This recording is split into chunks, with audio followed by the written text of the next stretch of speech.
नमस्कार, मी डॉक्टर विकास शिंगाडे. आजचा आपला विषय आहे शेळीपालनाच्या गोठ्यामध्ये कोंबड्या पाळाव्यात का?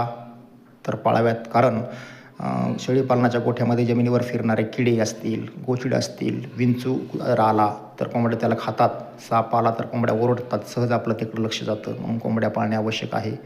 तर एक 50-100 शेळ्यांच्या पाठीमागं 50 कोंबड्या गोठ्यात ठेवायला काही अडचण नाही.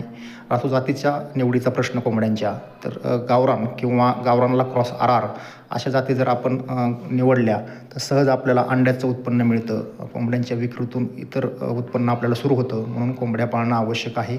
तर धोका कुठला आहे गोठ्यामध्ये शेळी पालनाच्या पाळत असताना?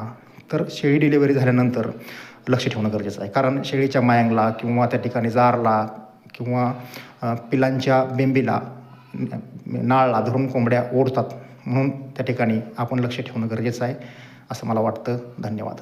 मी डॉक्टर विकास शिंगाडे. आज शेळ्यामधील मी जंतावरती बोलणार आहे. तर शेळीपालनामध्ये साधारणपणे आपल्याला 3 प्रकारचे जंत आढळून येतात. त्यात गोलकृमी आहे, दुसरा पट्टकृमी आहे, तिसरा पर्णकृती कृमी आहे. या तिन्ही कृमींचं निर्मूलन आपल्याला करणं गरजेचं आहे. त्यासाठी आपल्याला औषधं कुठली वापरायची आहेत? तर गोलकृमीसाठी आल्बोमार 10 मिली वापरायचे, परंतु आल्बोमार हे औषध गाभण शेळ्यांसाठी चालत नाही आहे, हे शेतकऱ्यांनी लक्षात ठेवावं. दुसरा डोस हा पट्टकृमीचा आहे. तो त्या कृमीसाठी लागणारं औषध जे आहे ते फॅसनिल किंवा फॅसमिन आहे, त्यासुद्धा 10 मिलीनं शेतकऱ्यांना वापर करायचा आहे शेळ्यांमध्ये. तिसरा जो कृमी आहे तो पर्णाकृती कृमी आहे. या कृमीचा सुद्धा वापर शेतकऱ्यांना 5 मिली प्रमाणे करायचा आहे त्या ठिकाणी शेळ्यांसाठी. हा तिन्ही डोस 3 महिन्याला एकदा, वर्षाला 4 वेळा करावे असं मी शेतकऱ्यांना सांगतो. हा डोस करत असताना सकाळी करावा. डोस केल्यानंतर त्या ठिकाणी 1 तास शेतकऱ्यांनी शेळ्यांना चारा पाणी खाद्य देऊ नये. प्रत्येक डोसच्या मध्ये त्या ठिकाणी 10 दिवसाचं अंतर ठेवावं. आणि दुसरी महत्त्वाची गोष्ट, हे वरील डोस शेळ्यांच्या पिलांना प्रति महिना 1 मिली प्रमाणे वापरावेत अशी शेतकऱ्यांना विनंती करतो. धन्यवाद. आता हे माहिती आहे, ह्याला अशा गड्यात अशा प्रकारे दोरी बांधायची. जास्त टाईट नाही करायची, त्याला लूजच ठेवायची. अशी लूज बांधून दोरी अशी प्रकारची बांधायची आणि त्याला सोडून द्यायचं. मग आता असं म्हैसवर टाकायचं, ते अशी पायातून खाली घ्यायची, पायातून अशी घ्यायची. आता हे दोघांना एकसारखे करायचे. रस्सी दोन्ही बी एकसारखी केलेली आहे. आता ह्याला अशा प्रकारे गाठ मारायची.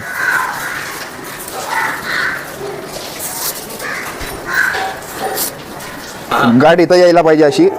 सगळं हे गाठवर खेळ असतं, बाकी काय नाही ते. अजून एक गाठ मारायची, त्याला इथं अशी ठेवायची आणि असं इथं वर घ्यायचं. परत इथं अडकायची पहिले, असं मागं वळून थोडं टाईट करायचं त्याला. मग अशी पुढं एक गड्यात बांधलेली जी रस्सी आहे त्याला बांधून टाकायची. अशी कैची मारलेली आहे. आता कैची मारण्याची पद्धत कशी वाटली कमेंटमध्ये नक्की सांगा. नमस्कार, मी डॉक्टर विकास शिंगाडे. आज महाराष्ट्रातील दूध व्यावसायिकांना त्या ठिकाणी मुक्त संचार गोठा पद्धतीचं महत्त्व आणि फायदे सांगणार आहे. मुक्त संचार गोठा पद्धतीमध्ये एका गायला लागणारं क्षेत्रफळ जे आहे ते क्षेत्रफळ 200 ते 220 चौरस फूट इतकं गायला आवश्यक आहे. मुक्त संचार गोठा पद्धतीचे फायदे कसे आहेत पहा. मुक्त संचार गोठा पद्धतीमध्ये दररोज तुम्हाला गायींचं शेण उचलण्याची गरज नाही. गायींचे खूर व्यवस्थित राहतील, त्यांचा व्यायाम होईल. वाफेवरती माजावरती आलेली गायी तुम्हाला समजेल, कारण एक गाय दुसऱ्या गायीच्या अंगावरती उडी घालते आणि त्या ठिकाणी तुम्हाला समजतं. आणि महत्त्वाचा मुद्दा म्हणजे त्या ठिकाणी मजूर कमी तुम्हाला लागेल. दुसरी महत्त्वाची गोष्ट, गायींचा ट्रेस कमी होईल, गायी आनंदी राहतील, दूध उत्पादन तुमचं वाढेल. यासाठी महाराष्ट्रातील तमाम शेतकरी बांधवांनी, दूध व्यावसायिकांनी मुक्त संचार गोठा पद्धतीचा अवलंब करावा अशी मी त्यांना विनंती करतो.